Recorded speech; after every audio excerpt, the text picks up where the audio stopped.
Combien y a-t-il de moyens pour échapper au malheur?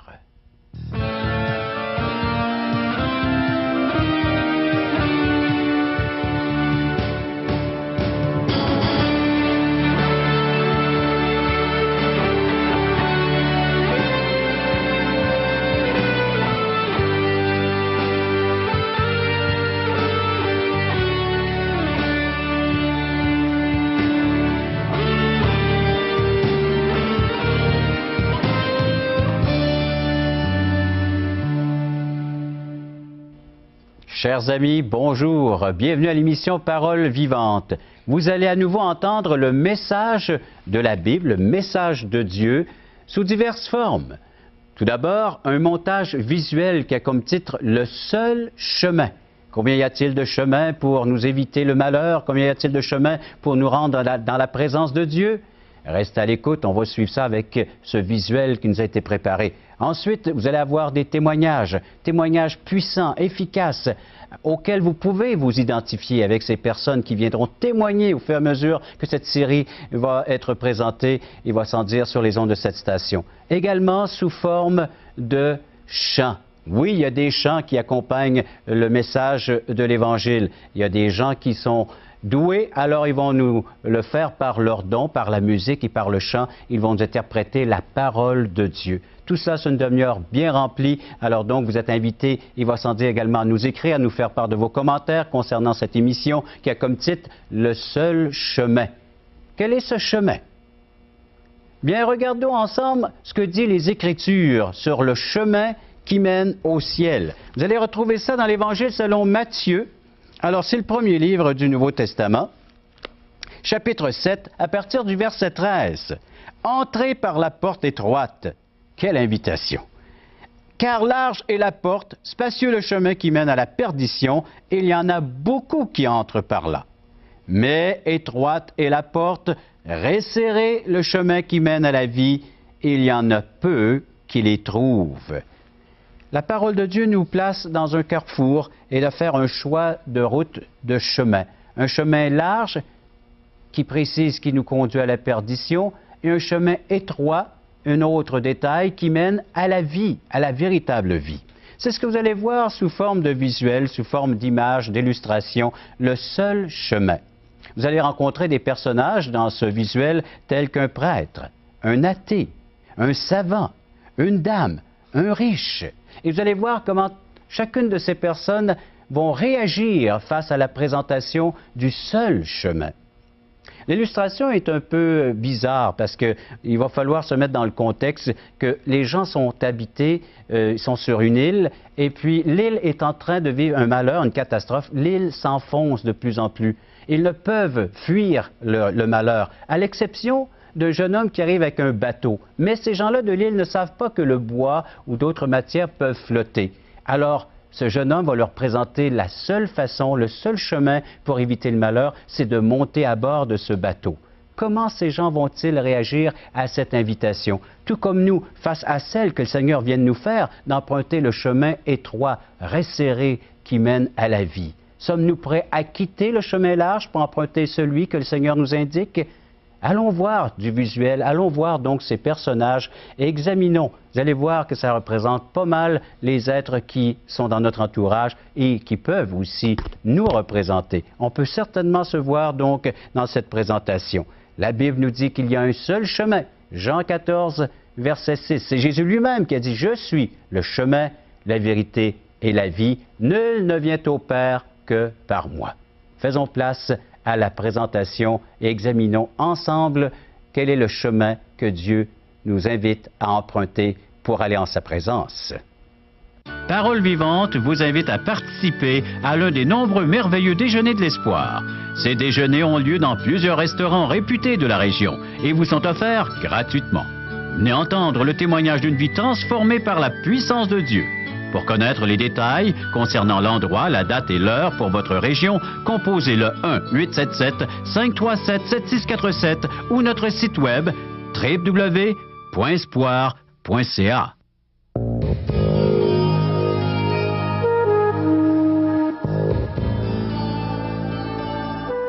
Nous vous présentons le seul chemin. Une île totalement isolée va être engloutie par la mer. Ses habitants n'ont jamais rien vu flotter sur l'eau. L'île, sans aucune issue, entraînera bientôt tous ses habitants à la mort. Ils sont incapables de se sauver. Mais des marins venus d'ailleurs ont laissé une embarcation sur le rivage avec cette inscription « Le seul chemin », espérant que les habitants de l'île comprendraient que c'était là leur dernière chance. Mais jusqu'ici, seul un jeune garçon semble s'être préoccupé de l'embarcation et de son message.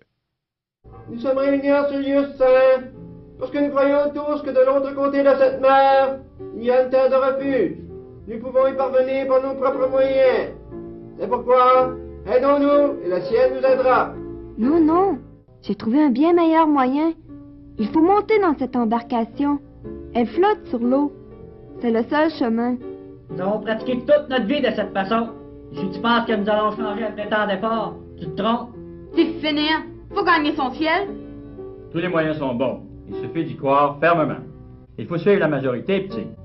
Mais je suis sûre que ceux qui accepteront d'embarquer seront en sécurité lorsque la catastrophe viendra. Dieu est bien trop bon, voyons. Même si nous étions dans l'erreur, il ne pourrait pas nous laisser périr ainsi. Nous croyons tellement dans ce moyen. Il ne suffit pas de croire n'importe quoi. Il faut croire à la vérité. Il faut prendre le seul chemin. Mais qu'est-ce que c'est que cette invention? Probablement encore une de ces escroqueries dans le but d'exploiter la naïveté des gens. Non, monsieur. Vous savez bien que notre île est en péril. Pauvre garçon! Toutes ces histoires ne sont que des mythes. L'île n'est pas en péril. Pas plus qu'il n'y a de terre de refuge, regarde! Il n'y a que la mer à perte de vue. Et s'il n'y a pas d'autre monde? Comment t'expliquer que ce bateau construit avec un matériau étranger à notre île soit apparu là où il est? Tiens! Regarde ce que j'en fais de ton matériau étranger. Ouch! Un mythe! Ce bateau est monté de toutes pièces. Que faites-vous, monsieur? Je cherche. Je sais qu'il y a autre chose au-delà de cette mer. Hé, monsieur, regardez mon navire, il flotte. Vous savez, il peut nous sauver. Ça fait longtemps que la chose est apparue. Oui. C'est toi qui as écrit cette phrase? Non. D'après mes calculs, il est impossible que cette chose puisse flotter, mon garçon. Cette substance qui la compose soit à première vue un peu étrange. Il s'agit bien là de Bulgominite de Perlepipinum. Cet objet n'a rien de surnaturel. La science peut tout expliquer, comme tu le vois. Vous croyez réellement que toutes ces planches-là se sont assemblées toutes seules sans que personne n'y ait pensé? Je le jette à l'eau et voyez, il flotte. Comment peux-tu mettre en doute la véracité des affirmations d'un homme qui s'est consacré à la recherche toute sa vie?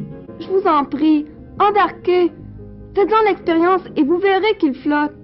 Oh non, jamais! Bonjour, madame. Bonjour, jeune homme. Vous avez vu cette embarcation? C'est le seul chemin que l'on puisse prendre pour être sauvé. Oui?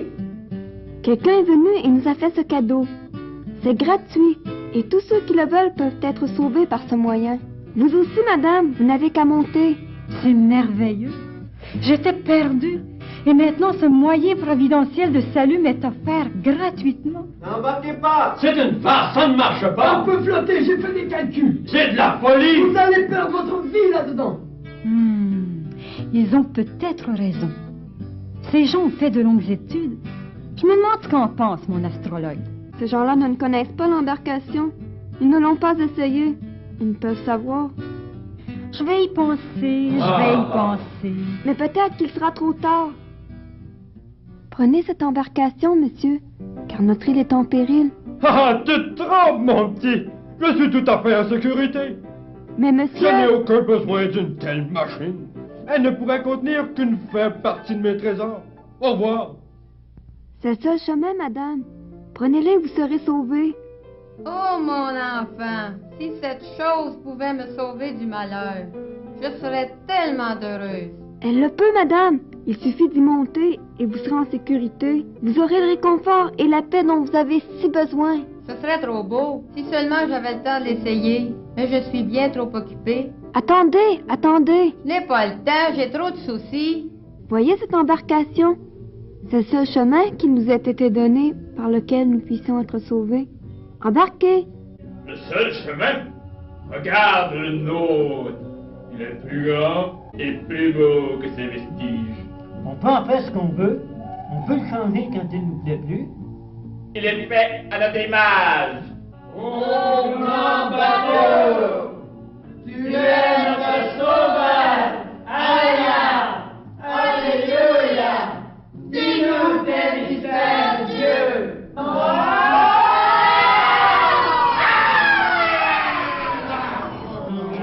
Revenez! Le mien n'est pas construit dans le sable. Il est solide et il flotte. Il peut vraiment vous sauver. Alléluia.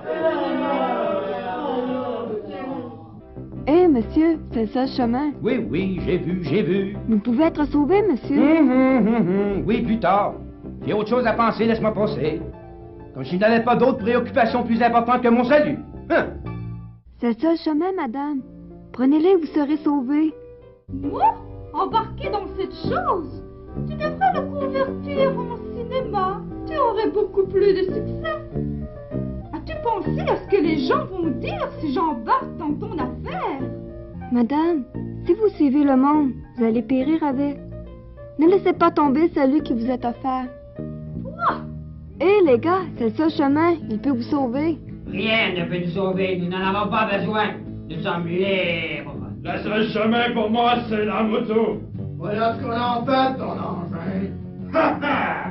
Peut-être l'aimerais-tu un peu moins comme ça? Ha ha! Partons, les gars!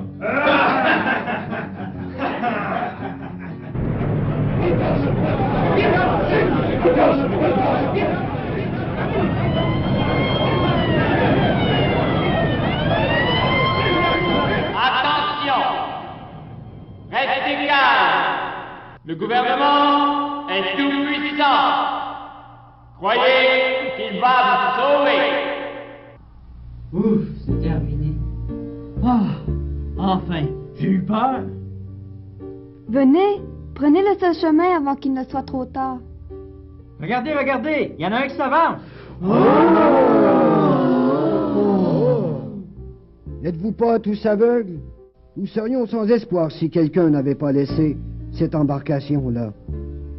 Maintenant, nous pouvons être sauvés et avoir une vie nouvelle dans un autre monde. Je crois que c'est là le seul chemin.